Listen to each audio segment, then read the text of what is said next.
Magsitayo ang lahat.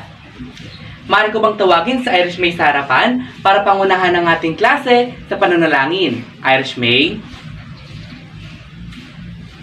Amen. Magandang araw mga bata. Ngunit bago kayo magsiupo ay pakipulot muna ang mga kalat na inyong nakikita sa inyong mga paligid at ilagay ito sa tamang lagayan. Gayun din ay pakiayos ang inyong mga upuan. Maaari na kayong magsiupo. Class, may lumiban ba sa araw na ito?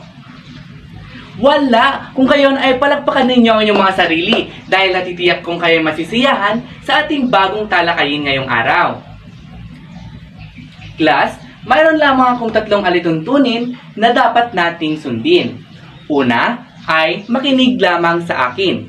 Pangalawa, huwag makipag-usap sa katabi kung ito ay wala namang kinalaman sa ating bagong talakayin. At pangatlo, class, ay magtaas lamang ng inyong mga kamay kung may nais kayong sabihin o gusto nyong sumagot. Naunawaan ba? Mabuti. Ngunit, class, bago tayo dumako sa ating bagong paksa, ay napag-aralan natin ang patungkol sa dalawang approach sa pagtugon ng hamong pangkapaligiran. Tama ba? Tama. Ngayon naman, class, ano nga ba ang dalawang approach sa pagtugon ng hamong pangkapaligiran? Jessica. Tama. Ito nga ay ang bottom-up approach at top-down approach. Palakpakan natin si Jessica, class. Ngayon naman ay ano nga ba ang kahulugan ng CBDRM? Dale. Mahusay, palakpakan ninyo ang inyong mga sarili dahil batid kong naintindihan nyo nga ang ating talakayin noong nakaraang araw. Ngunit, class, bago natin formal na umpisahan ang ating talakayin ay magkakaroon muna tayo ng maikling aktibidad. Gusto nyo ba yon? Mabuti. Kung gayon, class, ay magpapakita ako ng mga larawan at susuriin nyo lamang kung ano nga ba ang nasa larawan na ito. Naunawaan ba? Mahusay. At kung sino ang makakahula o makakakuha ng tamang kasagutan ay siya ang magkakaroon ng 2 puntos para sa ating pagsusulit mamaya. Naunawaan ba? Handa na ba kayo? Kung gayon ay umpisahan na natin. Para sa unang larawan, class. Jemerlin. Tama, ito nga ay patungkol sa hazards. Palakpakan natin si Jemerlin, class. At para sa pangalawang larawan, class, sino ang gustong sumagot? Mary Joy. Mahusay! Ito nga ay patungkol sa disaster risk management. Palakpakan natin si Mary Joy, class. Base sa pinakita kong aktibidad, class, ay batid kong may nakalap na kayo patungkol sa ating bagong talakayin ngayong araw. Para saan nga ba patungkol ang ating bagong talakayin ngayong araw? Ngunit, bagong lahat ay ito ay pagpapatuloy ng ating pangalawang teacher na si Rezi Cibrero. Palakpakan natin si Ma'am Rezi.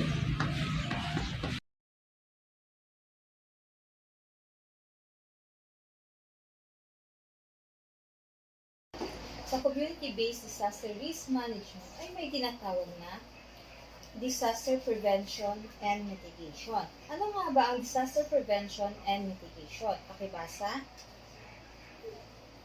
Tama. Ating tatandaan ang disaster prevention and mitigation ay may 3 P. Ano ang mga ito? Ito ay ang pagpigil, pag-iwas at pagbawas ng panganib na dulot ng hazard. Ngayon naman sa CBDRM o Community-Based Disaster Risk Management ay may tinatawag na assessment. Ito ay ang 4 na assessment ng CBDRN. Ano ang mga ito? Una, pakibasa,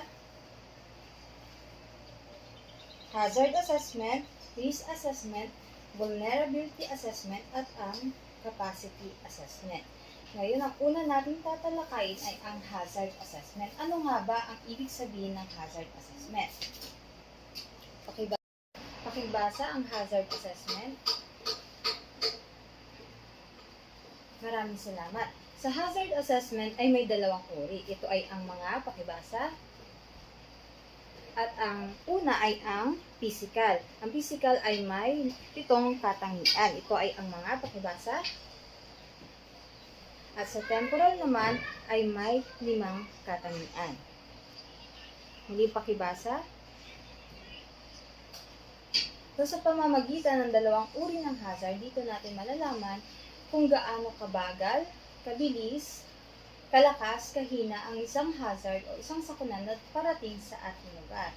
Ngayon, bilang isang mag-aaral, paano nyo ba malalaman kung gaano kabilis, kabagal, kahina o kalakas ang isang hazard o ang isang bagyo o isang sakunan na darating sa ating lugar? Maaari bang magbigay ka ng inyong opinion, Christina? Tama, sa pamamagitan ng panunood sa telebisyon patungkol sa bagyong parating.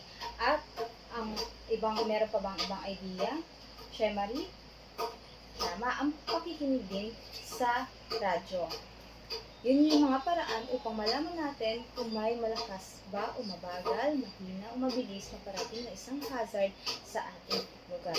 Ngayon, meron ako ipapakita sa inyo mga litrato at tatanungin ko kayo kung ano yung magiging pinsala nito kapag ang isang malakas na hazard ay dumating sa lugar na mababang lugar. Ano kaya sa tingin nyo ang mangyayari? Alex? Tama, maraming salamat. Ang mangyayari sa lugar na mababang ang lugar kapag dumating ang malakas na hazard o bagyo ay magkakaroon ng pagbaha. Naintindihan ba?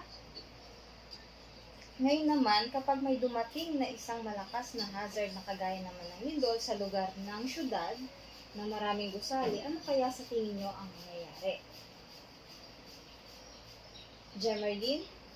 Tama, magkakaroon ng pagguho at maraming ang mamamatay o ang mapipinsala.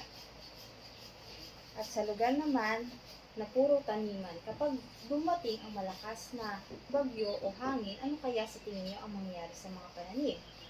Alexandra? Tama, ang mga pananim ay masisira at marami ring magsasaka ang mapiperwisyo.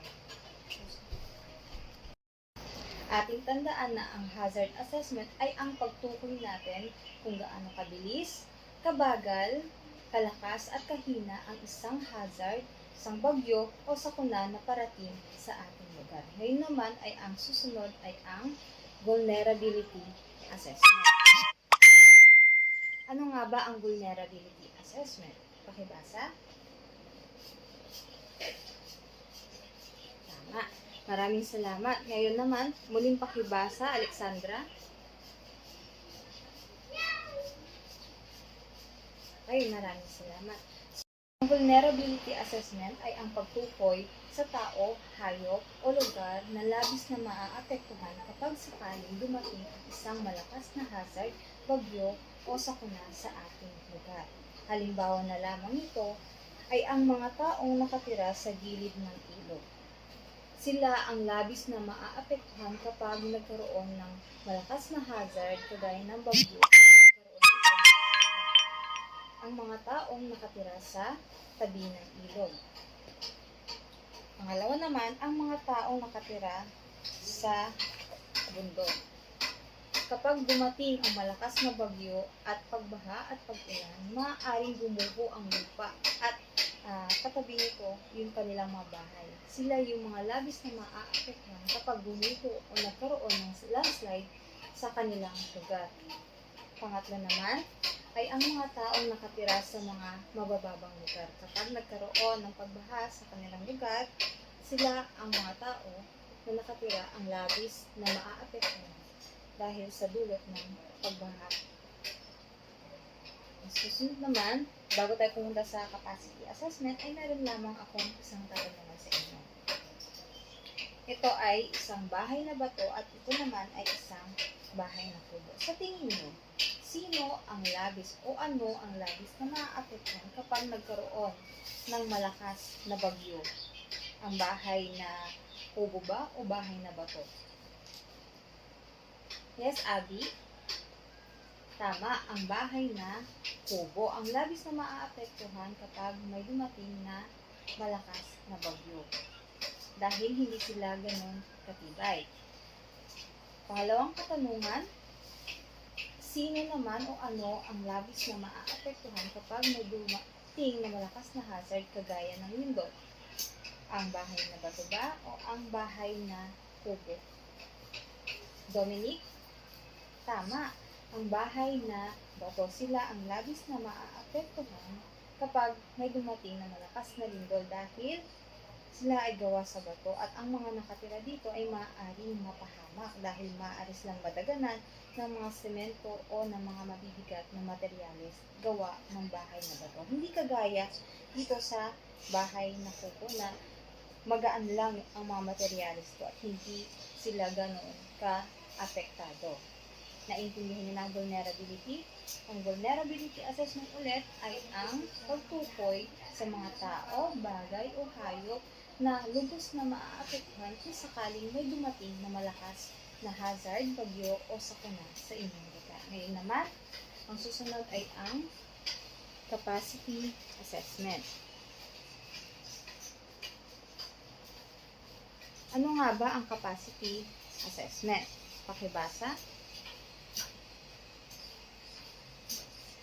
Tama, ang capacity assessment ay tumutukoy sa kakayahan ng isang komunidad na harapin ang pagsubok pagkatapos ng isang malakas na hazard o pagkatapos dumating ang isang hazard sa kanilang lugar.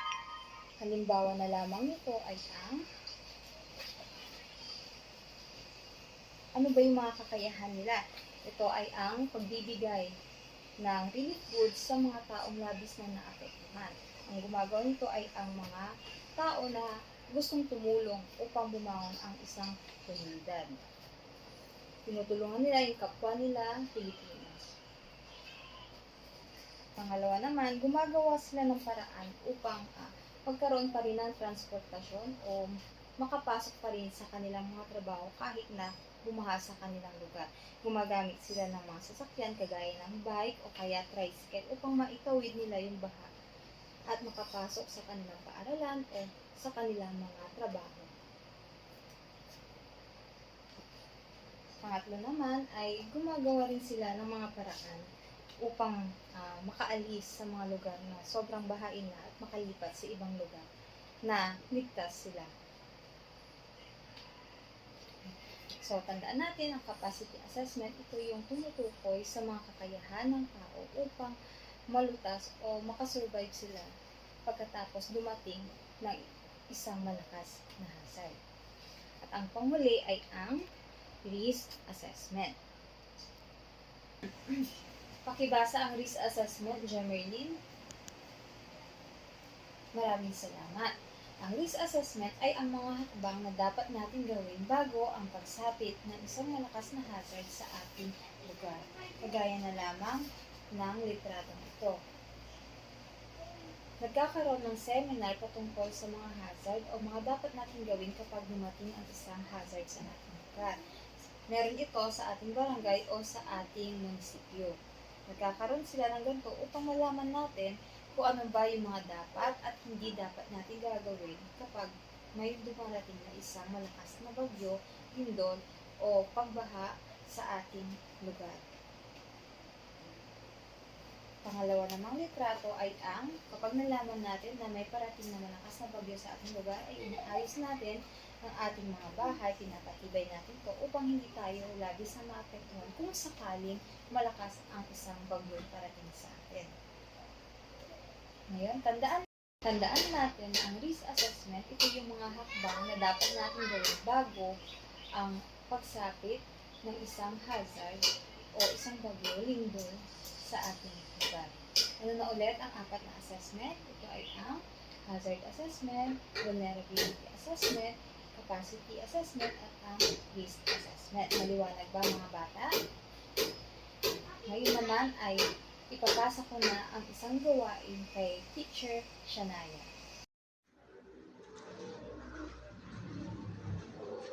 Salamat, Ma'am Resi.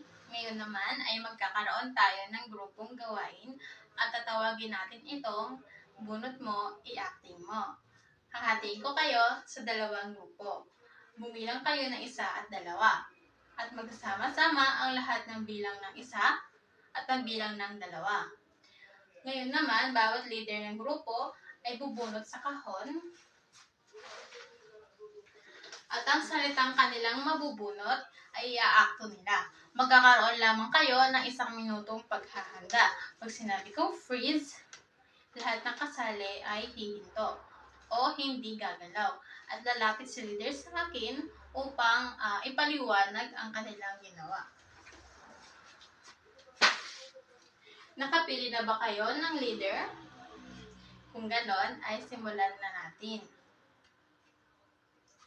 Mahusay! Ngayon naman, ang panalo ay ang grupo ng 2.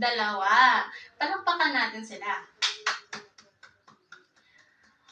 Ngayon naman, ating tandaan ang 4 na assessment ng CBDRM ay ang hazard assessment, vulnerability assessment, capacity assessment, at risk assessment. Ang hazard assessment, ito ay ang pagtukoy sa isang hazard.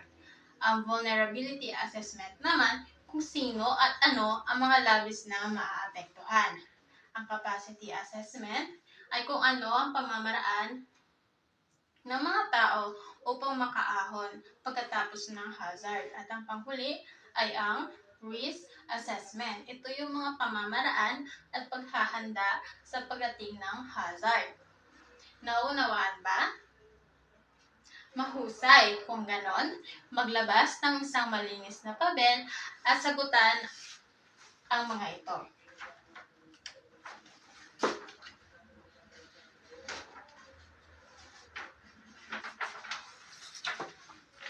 Ito ay ang essay.